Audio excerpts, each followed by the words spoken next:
All right, so I want to make sure everybody can see my screen. Do you see it? Yes. Yes. Excellent. All right. The second piece of our technology check is working today. Well, excellent. Thank you so much all for having me here today. As you probably know, I'm kind of rounding up the end of the conference, these wonderful 2 days celebrating Agile, talking about its challenges, and of course, how do we move forward through these challenges? So as you mentioned, today I'm going to talk about two of my favorite topics, resistance to Agile and science, and how they can intersect and what we can learn from those intersections. So the title of my talk is On Shaky Ground, What Plate Tectonics Can Teach Us About Resistance to Agile. So let's get started here. So in my junior year of college, so this is my third year of university, I flew across the Atlantic Ocean from the east coast of the United States to Western Ireland. And I landed in an area much like this. Lush rolling green fields, lots of stone walls, if you've ever visited, various disrepair, as you can see in the picture, and of course, lots and lots of sheep. Beautiful scenery. I was kind of like this the whole time, however, because it rained every single day as I was trudging through the peat bogs. Now, you might ask, well, what in the world was I doing there? That's a great question. I was studying this man's work. Now, he might not look familiar to you. He's not Jeff Sutherland or some other person famous in the Agile world, but his name was Alfred Wegener. He was born in Berlin, Germany in 1880 and passed away in 1930. So a little bit before our time, but he was a well-respected man in many different fields. He wore a lot of hats, so to speak. Love a good pun. He was a paleoclimatologist, so he studied ancient climates, meteorologist, so weather patterns, polar researcher, maybe that explains the furry hat. He was also a geologist, studied the earth and its processes, and also a geophysicist. So the physics, the movement of the earth. But did you also know he was a Scrum Master? Now, of course, you probably know I made that up because Scrum was not a thing back then, back in the turn of the 1900s. But in looking back on what I studied about him many decades ago, and fast forwarding to my career today, I realized that there's a lot of parallels to what he experienced in his role as a scientist and what we might experience in our Agile roles in our organization. So a little bit about me after that wonderful bio. So my name, of course, is Patty. I live on the East Coast of the United States. It's the beginning of the morning for me. I live in Charlotte, North Carolina, so a bit of the South. I have a bachelor's degree in geology. So that's what I was studying in university. And then after that, I went on to get my master's degree in science education. Fast forward through many careers and many pivots, I am now currently an Agile coach at PricewaterhouseCoopers here in Charlotte in North Carolina. But I also do a side gig like many other coaches. I do career coaching, group coaching, and of course, keynote and corporate speaking. So these are a lot of the hats that I currently wear. So our backlog today, we're going to look at Alfred Wegener's story. We're going to look at the challenges that he faced in his role as a scientist, transforming the mindset of his organization, which in his case was the scientific community. We're going to look at the natural world around us and use it to understand the most pressing challenges in our organization. We're also going to determine how to best prepare for these current challenges as well as future challenges, and how can we find more success as Agilists. And towards the end, we'll have some time, hopefully, for some questions and answers, but feel free to put them in the chat and we'll address those at the end. So back to Alfred Wegener. So let's pick up our story. Like any good scientist, or much like us Agilists, we go into an area and we make observations. We open our eyes, we open our ears, and we see what we notice. And you might be called to do this when you start with a new team or in a new organization. Now, what he observed, if you check out the present day continents, the east coast of North America and South America kind of fit nicely in like puzzle pieces to Africa and Europe. Now, this might seem obvious to us today, but at the time, that was a groundbreaking observation. And what he said was that the continents at some point in our past were together like a bunch of puzzle pieces, and they formed one landmass, which, if you translate the Latin, is all earth or whole land, Pangea. So he decided he wanted to go out there and present this idea. This was what the earth used to look like. Now, like any good scientist or any good Scrum Master or Agilist, he had to present some data points because that was pretty disruptive. So what he noticed was that the rock layers that you might see in the brown bands here were very similar spanning across a big, vast ocean. So there was me studying in Western Ireland. So you can see, studying part of his research. And there was me studying in college on the East Coast at Hofstra University in New York. So I was there seeing this evidence with my own eyes. But he also, and you can see this is in the native German, said, I have some more data besides this. Like, we have these big, giant land-dwelling dinosaurs that lived, again, on opposite sides of big, vast oceans. And it makes a lot more sense if the continents were together, giving them the opportunity to walk across. He also mentioned that there were fern fossils in Antarctica. And his conclusion was Antarctica was closer to the equator at some point. So this made total sense to him. So if you could put yourself in his shoes, have empathy, which, if you've been a Scrum Master or an Agile coach or some type of Agile role, you might have some empathy for him. What have you encountered when you make lots of observations, collect data through your eyes and ears, and then go ahead and present it to the teams or the organization that might be asking for your scientific conclusions?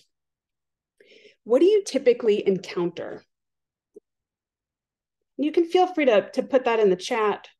I kind of have it monitored up here on my screen.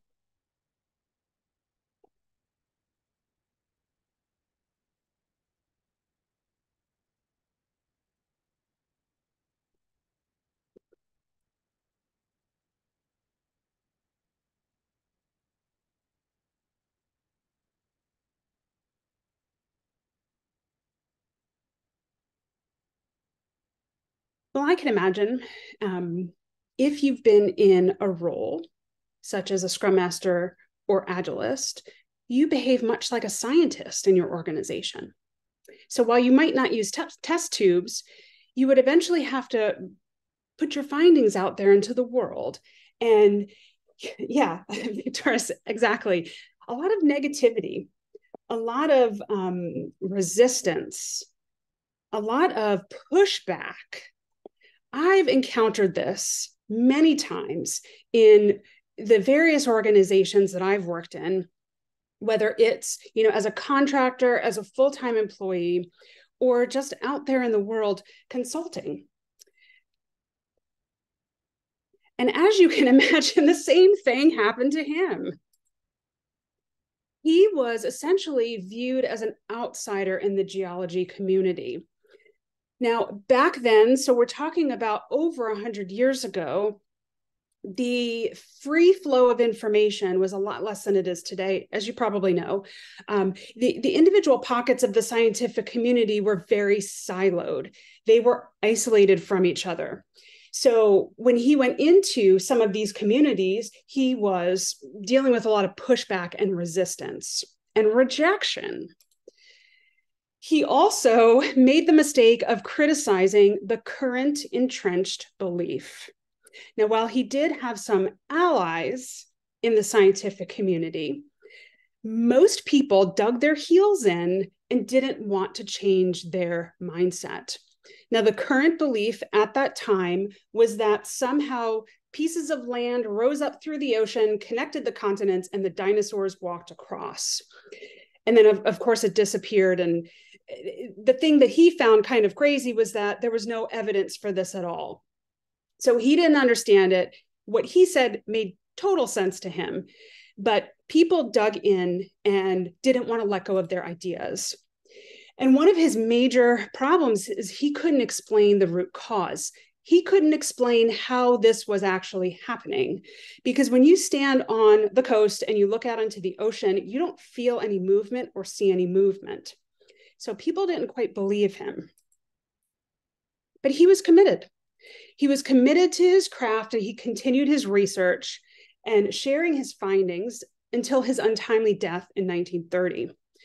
Now, unfortunately, he passed away on one of his Arctic expeditions up in Greenland. Now, you might say, well, that's all, folks. This is the end, right? No, this was not all in vain. Many times we feel like all of our work and all of our uncomfortableness is in vain. Are we really making an impact? Are we having a difference? Fortunately, scientists did start to listen. About 2 decades or so after his death, the scientific community began to rethink their resistance. Advances in sonar and submarine technology, a lot of it had to do with World War II, unfortunately, confirmed that the seafloor was spreading and getting wider in the Atlantic Ocean, and the continents were actually moving apart from each other. So they could measure this. So they came up with, after many different experiments and collecting information, they came up with the idea of plate tectonics. So the Earth's crust is broken up into plates, and it may make sense if the plates are spreading in some places, they've got to collide in other places because the Earth is not gradually getting bigger and bigger. So what they noticed is that the crust was shifting around. And this shift was causing all sorts of problems all over the Earth. They discovered there was 3 types of plate boundaries, one called divergent, which we talked about. In the middle of the Atlantic Ocean, for example, the plates are spreading apart. In other places, the plates are coming together. They are converging. The Himalayan mountains are a good example of this in the present day. And then there's also a transform boundary where plates are sliding past each other. The San Andreas Fault, which is on the west coast of the US, is a really good example of this. But there are also many transform faults all over the Earth. And we'll talk about some in a little bit. But I want to just ask you for a question here. In thinking about these, which do you think causes the most disruption? And you can throw it in the chat. Kind of take a minute to think about it.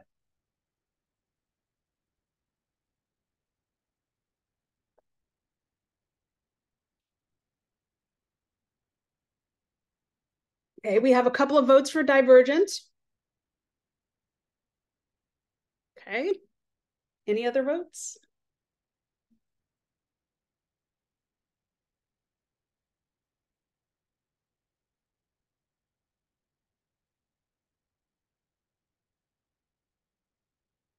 All right, we will get to the answer in just a moment.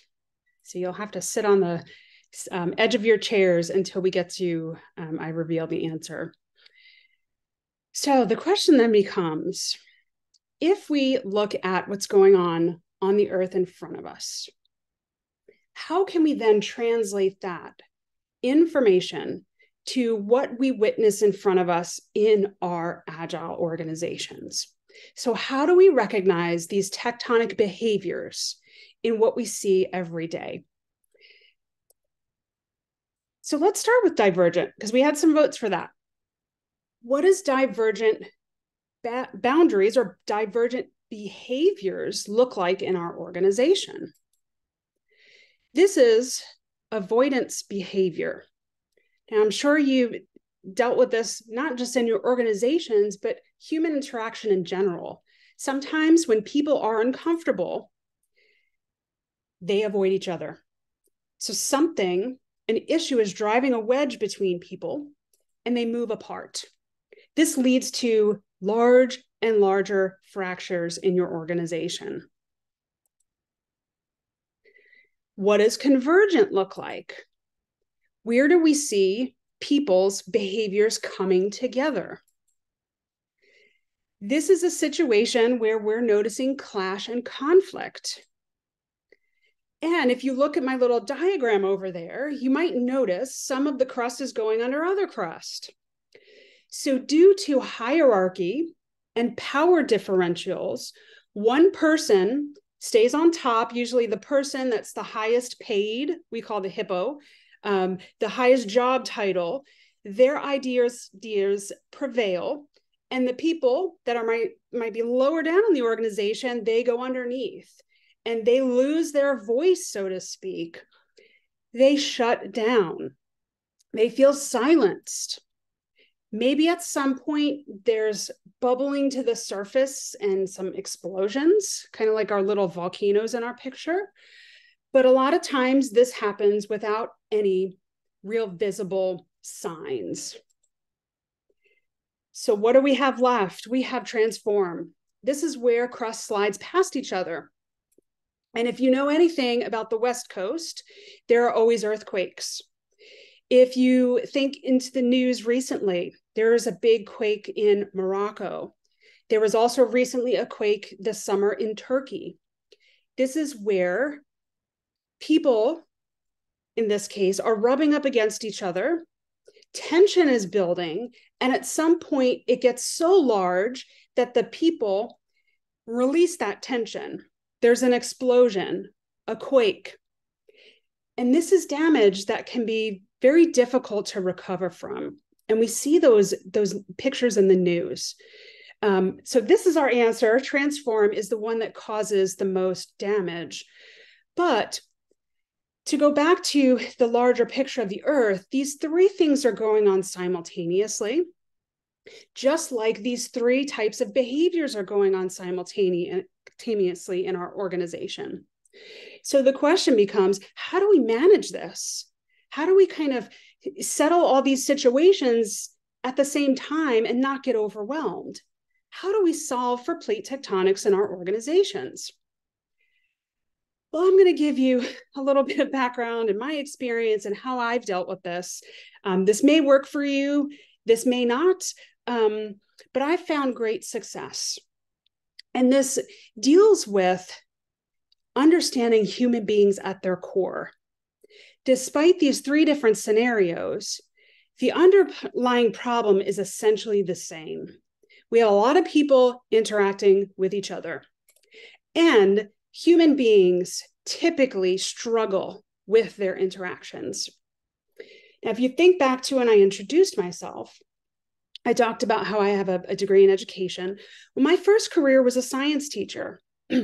And what I came away with from that experience in my career was that we're not really teaching children how to interact.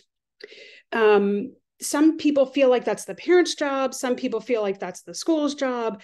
But schools typically focus on learning facts, taking tests, and passing tests. They don't really focus on the human side. That's hard to quantify with metrics. And that might sound familiar to you because that's what happens in our organization. Human interaction is hard to quantify with metrics.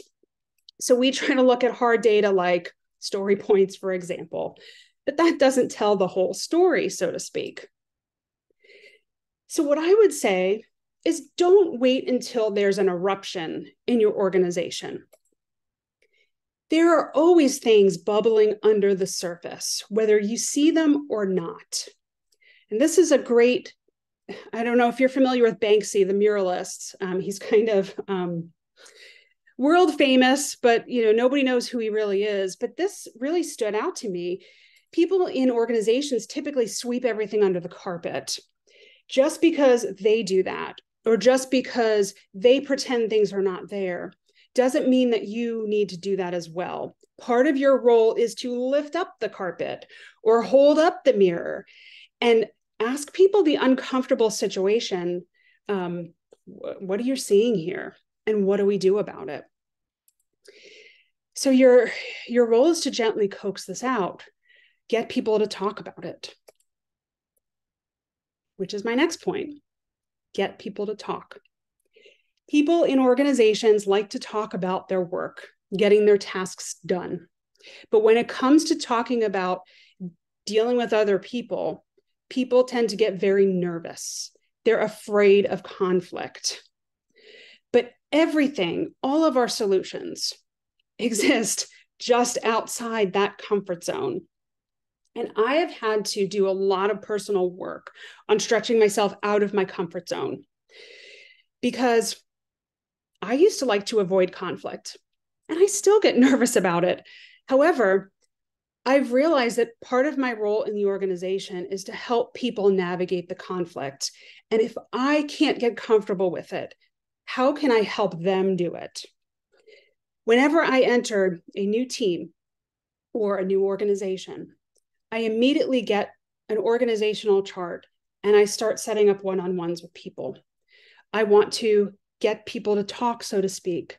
I want them to see that I'm not threatening. I'm a normal person, and I'm there to listen. I'm there to understand what they go through in their perspective. Now, sometimes this is very difficult for me because I never know how people are going to respond to me, if they're going to even show up, if they're going to be resistant, if they are not going to answer my questions, if they are just going to generally not like that I'm there. So I have to get over not worrying about whether people like me or not. I have to understand that I'm there to help people interact with each other. So I definitely had to stretch myself out of my comfort zone, especially when it comes to calling up people, in this case on Zoom nowadays, that might be way higher up in an organization than me. I might not have any technical experience in their role, and I might generally be intimidated by them. But I have to put that aside, and I have to realize that I need to listen to everybody, no matter who they are or how they respond to me. So no matter what your role is, see yourself as a coach. Ask questions, listen, avoid solutioning. Help people to say out loud so they hear themselves saying it, what the problem is, and really dig into the root cause with them. Because sometimes people just need to talk things out. And when they say things, reassure them that what they're experiencing is 100% normal. I've been around the block a lot, worked with a lot of teams in a lot of different companies. So I can confidently say, nobody's a special snowflake, as they say over here in the States. The problems are generally the same in every organization that I come across. So I've seen it. I know how to help people through it, and it gives people a sense of peace. Next, I ask them, what have they tried? What worked? What didn't work? And again, try to avoid giving them a solution, which is really hard if we are experienced in Agile and agility. And then help them commit to taking action, even if it's tiny, and follow up with them. Because where people fall down, and this is human nature, is people will hide under the rug when it comes to stepping out of their comfort zone and taking the action themselves. They need the accountability. And that's, an important point to bring up with the Scrum events, for example. They're designed for accountability. Sometimes people don't want to show up to these events because they don't want to say things out loud. They're afraid. So how do I approach people?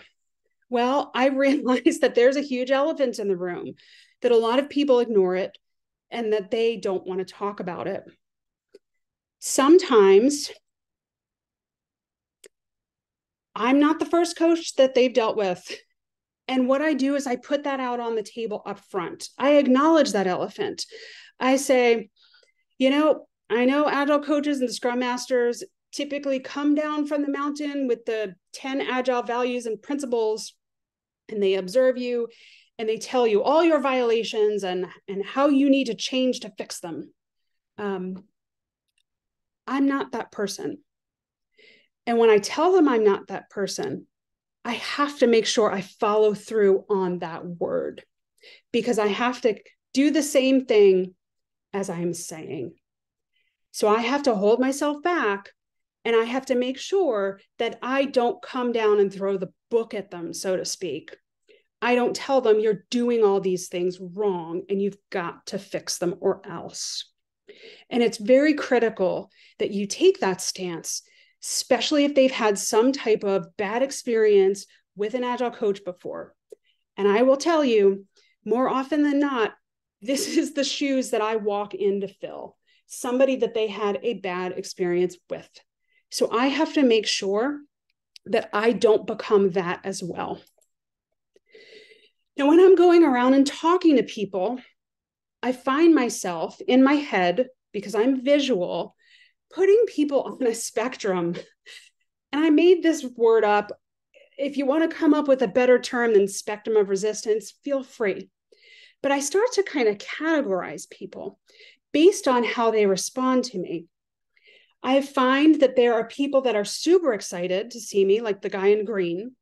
The people that are in red also show up. Get out of here, Patty. We don't need you. Don't come here and disrupt us. And of course, there are people in the middle there. And I have to, not take any of this personally. I have to realize that the people in the red and orange probably have a good reason for behaving like that.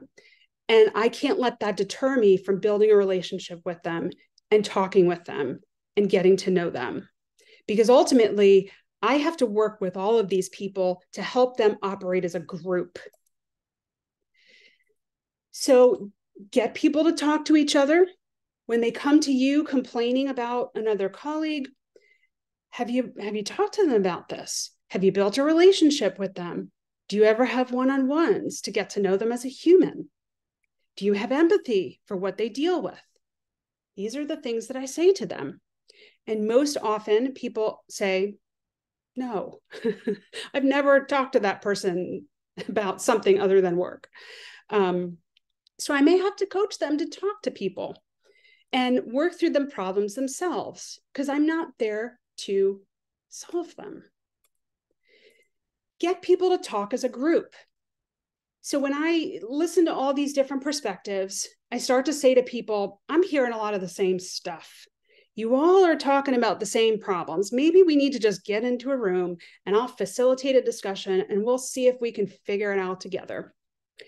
So this is what I do. I do a retrospective and I get people talking. And it's not me coming in there and telling them what the problems are. They say them out loud and I help them commit to solving them. Next thing I do is I create teachable moments. I do this with people who are especially my allies, keeping in mind that people are always listening, even if they seem like they're not, even if they challenge me. But I just bring up things in random conversations to sound more casual and not like I'm lecturing them at a workshop. For example, this is one of the greatest books that I've ever read. It's changed my life. Have you all read this? Well, let me tell you a little bit about it. And then I start talking about it and say, can you identify where our team is on this pyramid? I drop this in a conversation. I make it very casual. I tell a story about how I helped a team through this. And then, they start to see that I know something and I'm not going to lecture them. So I know we're at time here, but what can we take away from this? Never stop studying and learning your craft. Experiment and have the courage to share your conclusions. Look to the world around you for answers. They're out there and people are listening. And finally, the keys to success are understand that organizations are made up of humans, and the humans struggle to interact with each other. Your role is to help everyone build relationships, form empathy and emotional intelligence so they can minimize the quakes and eruptions that might occur, solve their complex challenges, and ultimately deliver value to the customer. So thank you so much for your time. Please connect with me on LinkedIn. I look forward to speaking to you about this and any other Agile topics. Thank you, Patty, so much. You're also so perfect in timing. So now we have time for questions. So let's see. Victoras has one.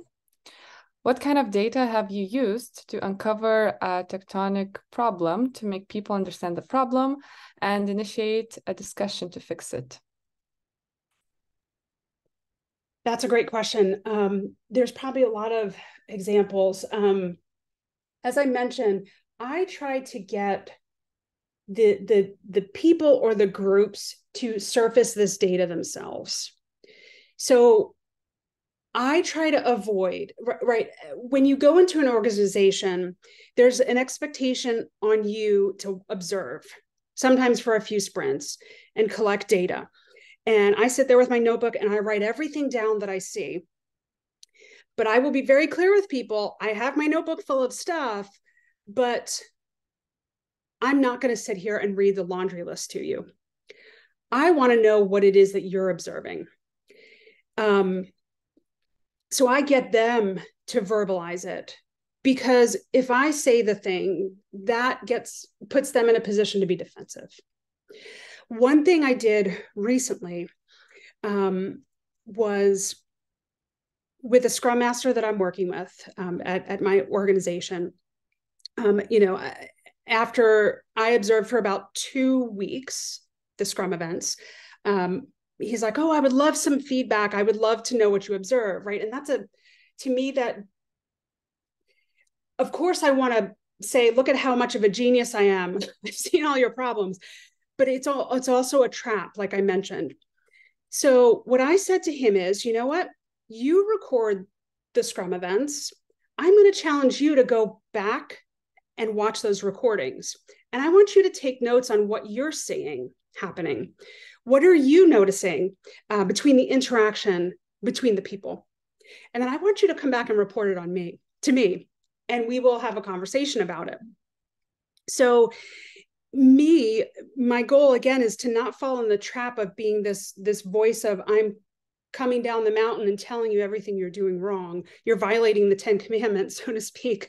But I'm also teaching the Scrum Master to observe his own teams and analyze their behavior so he can start to analyze the data for himself.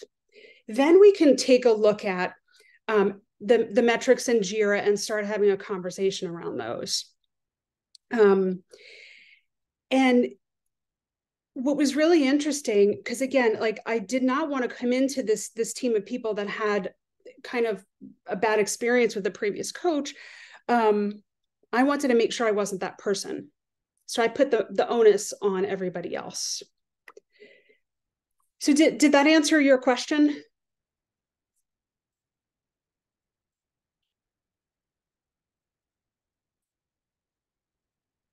Excellent. Thank you. Also, a question, you talked a little bit about conflicts. And I was interested, maybe you have some interesting example, because of course, in the role of Scrum Master, you have to sometimes facilitate the conflicts in a way. You cannot always leave it up to the people or maybe mitigate the conflict. So maybe you have some examples how you learned better to deal with conflicts in teams. Yeah, so the one story that comes to my mind, and this was a few years ago, I had a Scrum Master come to me, and I'm in the function of an Agile coach, right? I had a Scrum Master come to me and say, I can't get any dialogue going in our retrospectives or, some of these other Scrum events. I need to facilitate a big giant retrospective on how things are going because I know things are not going well.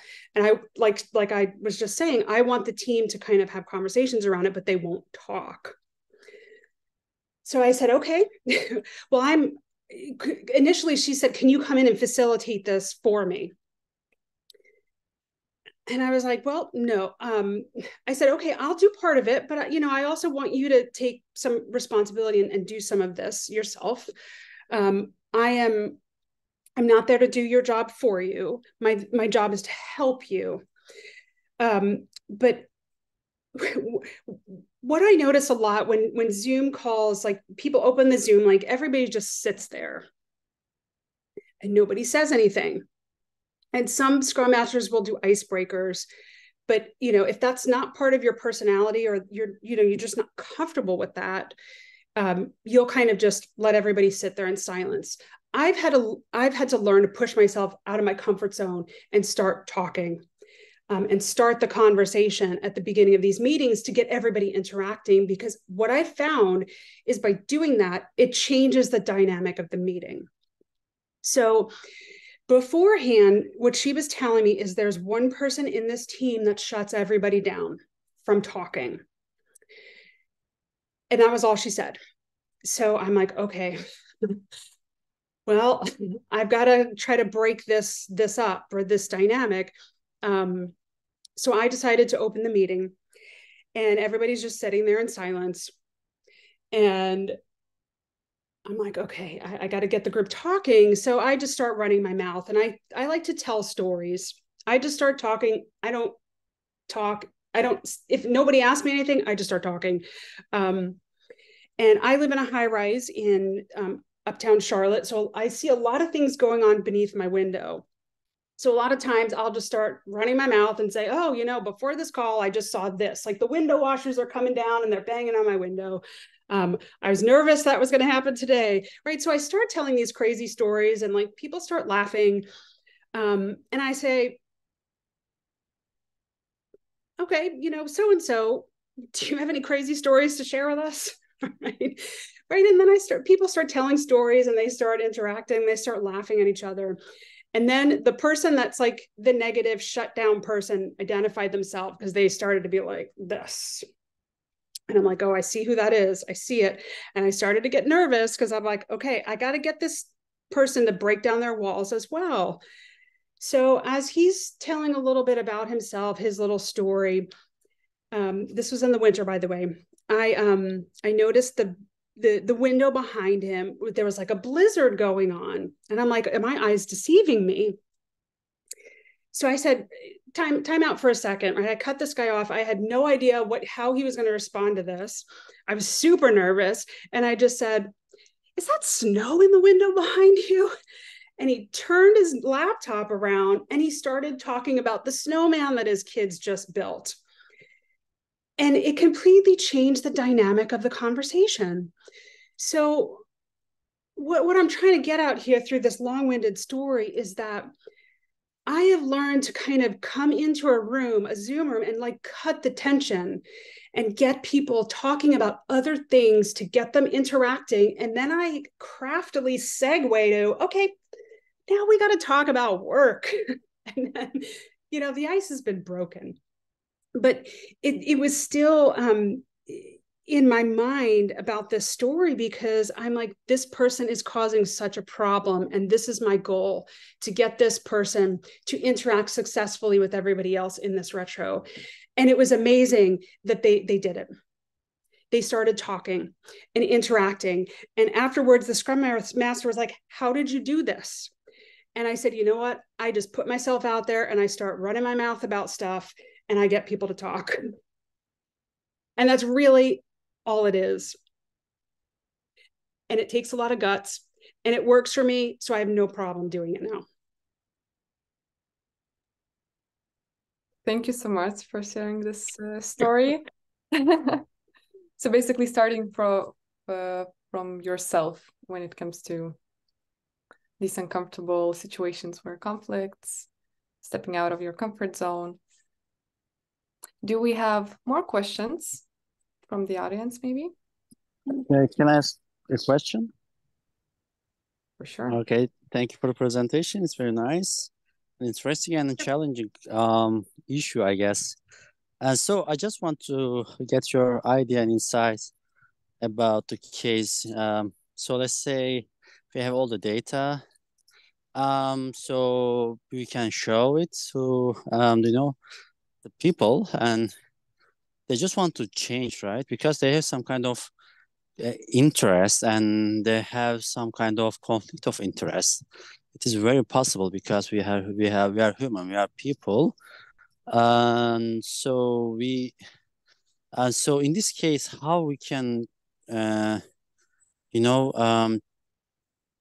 wait for that people to change, because they have different intentions. So how we can change the intentions, right? Not the mindset, but the intentions. I think it's a kind of source, and it's a kind of thing affecting the mindset and the actions and behaviors. We have intentions in deep inside. So how we can change the intention? So if we cannot change, what you recommend us to do? Yeah, and that's the hardest part, because number one, we are brought into an organization to quote unquote help them change for the better, like whatever that means. So it can't be coming from me. And that's the weird line that we walk, right? We're being paid to help these people improve their metrics or whatever the organization is telling us. But behaviors are hardwired into our brains. And this is something, again, reaching back into my education career, studying how children grow and develop. By the time we're 6 or 7, our behaviors and coping mechanisms are pretty much set. So the things that you do as an adult are the things that you do as a child. Maybe the way you speak is different, the type of work you're doing is different, but the behaviors are very similar. So when people blow up and get angry, it's like a child throwing a temper tantrum, right? So looking at people like they're just bigger versions of a child really gives you empathy. But in studying, like I said, early childhood development, you can't force people to change. You have to understand their why. And the why is different for everybody. And the only way that you get to know every individual person's why is to talk with them and build a relationship with them outside of doing the tasks, reading the geometrics, right? It's almost like you have to take that stuff off the table, so to speak, and talk to people like they're humans. And then you can kind of like slide it in. Like, what would it mean to you now that I know that your family is really important? What would it mean to you if, you were to get a pay raise because you met the goals and objectives? Like, what would that mean?